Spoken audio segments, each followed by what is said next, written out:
Good morning students, how are you? I hope all are fine. बेटा आज हम सारांश 3 की पार्ट नंबर 7 प्रदूषण राक्षस। क्या नाम है? प्रदूषण राक्षस। इसमें क्या है? प्रदूषण को क्या है? पॉल्यूशन को राक्षस बताया गया है।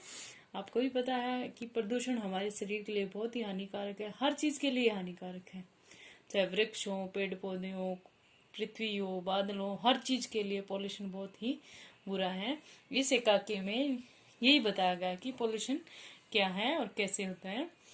इसमें क्या बताया गया? एक वन का, एक जंगल का चित्र लिया गया है।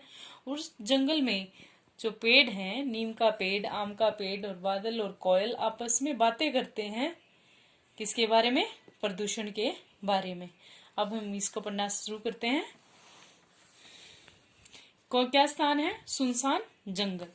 सुनसान जंगल के विषय में बातचीत है। यहाँ पे दूर से भयानक सी आवाजें आ रही हैं। भयानक का अर्थ होता है डरावनी आवाजें आ रही हैं। मैं खा जाऊंगा, किसी को नहीं छोड़ूंगा, सबको खा जाऊंगा। फिर क्या होता है? नीम का पौधा। नीम का पौधा सहमते हुए, डरते हुए, आमू भैया ये डरावनी आवाजें कहाँ से आ रही हैं? मुझे तो बड़ा डर लग रहा है। नीम का पौधा आम के पेड़ से बोलता है, आमू भैया ये डरावनी आवाजें, जो डराने वाली आवाज है, कहाँ से आ रही है? क्वेश्चन पूछ रहा है।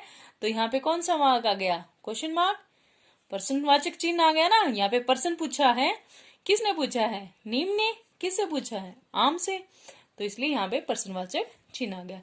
मुझे तो बड़ा डर लग रहा है। नीम का पौधा क्या कहता है? मुझे बहुत डर लग रहा है। चिंतित होकर।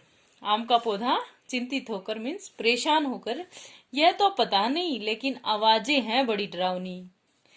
तो वो आम का पौधा बोलता है कि मुझे नहीं पता कहाँ से आ रही है, लेकिन ये आवाजें बहुत डरावनी है, डराने वाली है। लगता है कोई खलनायक चीख रहा है। फिर आते हैं, नीम का पौधा बोलता है विलाप करते हुए, मुझे तो इसके इरादे अच्छे नहीं लग रहे। मुझे इसके अच्छे इरादे नहीं लग रहे। फिर आम का पौधा बोलता है दिलासा देते हुए, उसको सांत्वना देते हुए, अरे तुम रोना धोना बंद करो, मैं अभी पता लगाता हूँ। तुम उसको समझाते हुए क्या कहता है? तुम इस बारे में सोचना बंद करो, मैं भी इस चीज का पता लगाता हूँ कहाँ से ये आवाज आ रही है। आम का पौधा, कोयल दीदी, कोयल दीदी। तब क्या था? कोयल किस पे बैठी थी? वहां पे कोयल बैठी थी एक बरगद के पेड़ पे। तो वो आम का पौधा उससे पूछता है, कोयल दीदी, कोयल दीदी, तुम यह आवाज सुन रही हो? किसकी है? बड़ी भयानक है। आम का पौधा कोयल से पूछता है कि क्या तुम्हें यह आवाज सुनाई दे रही है? ये बहुत ही भयानक है। कोयल कहती है, हाँ सुन रही हूँ। यह आवाज दुष्ट प्रदूषण राक्षस की है। कोयल जवाब देती है कि हम आवाज सुन रही है और ये प्रदूषण राक्षस की आवाज है। अभी वह पास के जंगल को चट कर रहा है, थोड़ी देर बाद यहाँ पहुंचता ही होगा। क्या बताते हैं कि प्रदूषण क्या है? जो पास के जंगल में उसमें फैला हुआ है, अर्थात उसको नुकसान पहुंचा रहा है, लेकिन थोड़ी देर में ये यहाँ भी पहुंच जाएगा। नीम का पौधा भयभीत होकर, नीम का पौधा डरता हुआ, अरे बाप रे, राक्षस! क्या वह सींग वाला है? क्या उसकी सींग है? भयानक चेहरा और बड़े बड़े दांत वाला है। नीम का पौधा उस राक्षस के विषय में पूछता है, क्या उसके बड़े बड़े सिंग और भयानक चेहरे वाला और लंबे लंबे दांतों वाला है? कोयल कहती है, फिर राक्षस तो राक्षस होता है, भला वह सुंदर कैसे हो सकता है? अर्थात राक्षस तो भयानक ही होता है, वह सुंदर नहीं होता। आम का पौधा, फिर आम का पौधा होता है, क्या हमें भी खा जाएगा? आम का पौधा बोलता है कोयल को कि क्या वह हमें भी खा जाएगा? कोयल,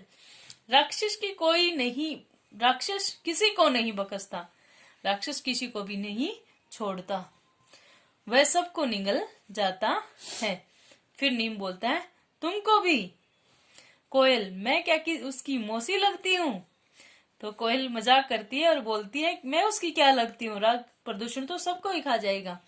मैं तो अपनी ही जान बचाने के लिए ऐसे भाग जाऊंगी, लेकिन तुम तो भाग भी नहीं सकते, तुम्हारी जड़ें तो धरती के अंदर जो हैं। कोयल उनको बताती है कि मैं तो यहाँ से भाग भी जाऊंगी, लेकिन तुम कैसे भागोगे, क्योंकि तुम्हारी जड़ें यहीं गड़ी हुई हैं। नीम उदास होकर, इसका मतलब हमारा अंत निकट है, इसका मतलब हमारा अंत पास ही है। अब क्या होगा बड़े भैया? आम का पौधा बोलता है, अब मैं क्या बताऊं, मुझे कुछ उपाय सूझ नहीं रहा, मुझे कोई उपाय नहीं पा रहा कि मैं क्या बताऊं। अपनी माँ धरती और पिता बादल को पुकारते हैं, शायद वे कुछ कर पाए। फिर आम का पौधा कहता है कि अपनी माँ धरती और पिता बादल को बुलाते हैं, शायद वो कोई उपाय कर ले। आम और नीम दोनों मिलकर पुकारते हैं, धरती और बादल वहां पहुंच जाते हैं। फिर धरती बोलती है, क्या बोलती है? बच्चों, मैंने तुम्हारी सारी बातें सुन ली हैं, मुझे तुम्हारे साथ पूरी सहानुभूति है, लेकिन मैं चाहते हुए भी तुम्हारी मदद नहीं कर सकती।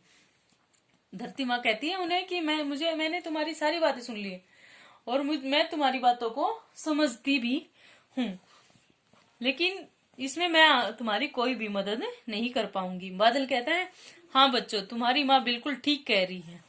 नीम, पर आप अपने बच्चों की मदद क्यों नहीं कर सकते? धरती फिर बोलते हैं, क्योंकि प्रदूषण राक्षस बहुत ही शक्तिशाली और क्रूर है, बहुत ही शक्तिशाली और दयनीय है, अर्थात बहुत ही क्रूर है। नीम, क्या वह रावण से भी बड़ा और कंस से भी अधिक खतरनाक है? यहाँ किसकी प्रदूषण की तुलना किससे की गई है? रावण और कंस से, क्योंकि वह भी राक्षस थे। तो इसी वजह से प्रदूषण क्या है, बहुत ही भयानक राक्षस है और उसकी तुलना इनके साथ की गई है। आम, राक्षस कितना भी बड़ा और शक्तिशाली क्यों न हो, वह किसी न किसी के हाथों मारा ही जाता है। फिर आम कहता है कि राक्षस कितना ही शक्तिशाली हो, लेकिन कोई न कोई उसे जरूर मार देता है। धरती, पुत्र, तुम्हारा यह कहना ठीक है, लेकिन इस राक्षस का निर्माण तो स्वयं मनुष्य ने ही किया है। फिर धरती कहती है कि मार तो सकते हैं राक्षस को कोई ना कोई, लेकिन इस राक्षस को पैदा तो स्वयं मनुष्य ने ही किया है। जैसे फैक्ट्रियों में धुएं से, गाड़ियों के धुएं से, ये इन चीजों से क्या होता है? वायु प्रदूषण होता है। और क्या है? नीम, फिर क्या नीम बोलता है? आश्चर्य से मनुष्य ने, हैरानी से मनुष्य ने, क्या बोलता है नीम? मनुष्य ने ये फैलाया है। उसको हैरानी होती है क्या? नीम को। जब धरती उसे बताती है कि ये मनुष्य का बनाया हुआ है प्रदूषण, तो नीम को हैरानी होती है और बोलता है, मनुष्य ने बनाया है इसे। धरती, हाँ, मनुष्य ने, उसी के लोभ, लालच और गलत नीतियों के कारण इस राक्षस का जन्म हुआ है। मनुष्य के कार्यों के कारण ही और लोभ प्रवृत्ति के कारण और गलत कार्यों के कारण ही इस प्रदूषण रूपी राक्षस का जन्म हुआ है। अतः हम उनसे अधिक उम्मीद नहीं कर सकते। फिर बादल कहता है, यह हमारा दुर्भाग्य है कि हम अपने सामने अपने बच्चों को मरते हुए देखेंगे। यह हमारा दुर्भाग्य मीन्स अभाग्य है कि हम अपने ही सामने अपने बच्चों को मरते देखेंगे प्रदूषण की वजह से। तभी प्रदूषण के गरजने की आवाज नजदीक आती सुनाई देती है। नीम, आम भय से सिकुड़ने लग जाते हैं। सिकुड़ने मीन्स सूखने लग जाते हैं।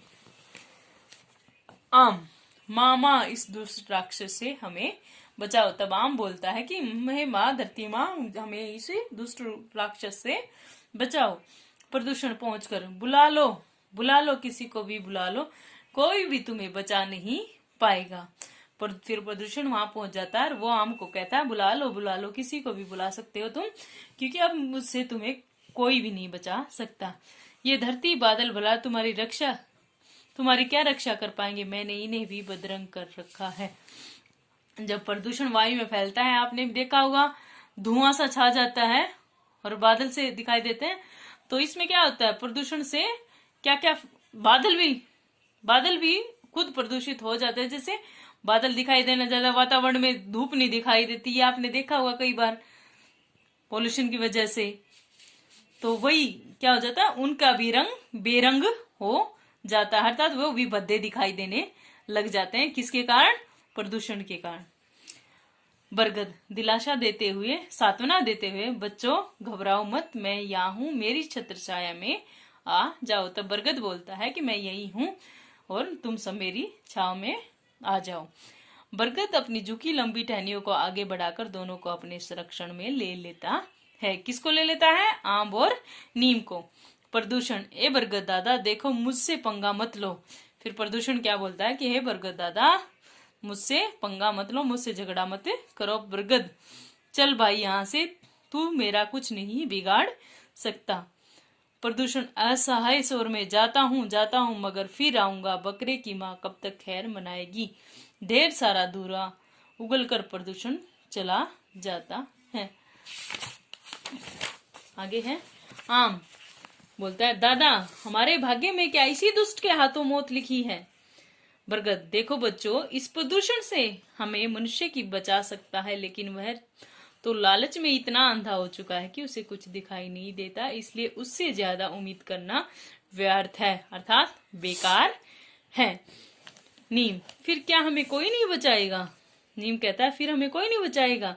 बरगद, अब अगर धरती को प्रदूषण से कोई बचा सकता है तो वह हम स्वयं, जैसे मैंने अभी तुम्हें बचाया है। आम, धन्यवाद बरगद दादा।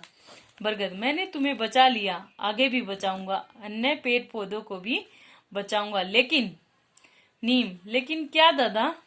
बरगद, एक वायदा करना होगा, बड़े होकर तुम भी अपने छोटे भाई बहनों की ऐसे ही सुरक्षा करोगे। तो बरगद उनको बोलता है कि जैसे मैंने तुम सबको बचाया है, ऐसे ही छोटे पेड़ पौधों की तुम्हें सुरक्षा करनी होगी। बादल, और मैं भी कोशिश करूंगा कि अधिक जल बरसाऊं, लेकिन क्या करूं, जहां जंगल घने नहीं है वहां मैं चाह कर भी बरस नहीं पाता। इसमें दिखाया गया है बेटा, जहां पर जंगल होते हैं वहां बारिश अधिक होती है, और जहां जंगल कम होते हैं अर्थात पेड़ पौधे कम होते हैं वहां बारिश कम होती है। बादल भी क्या कहता है? बादल भी अपनी व्यवस्था पर दिखाता है कि मैं भी बारिश करके क्या है, पोल्यूशन को कम कर सकता हूँ, अर्थात प्रदूषण को कम करूंगा, लेकिन मेरी ये है कि जहां पेड़ पौधे होंगे मैं वहीं ज्यादा बरस पाता हूँ, और जहां पेड़ पौधे नहीं होंगे वहां मैं कम बरस पाता हूँ।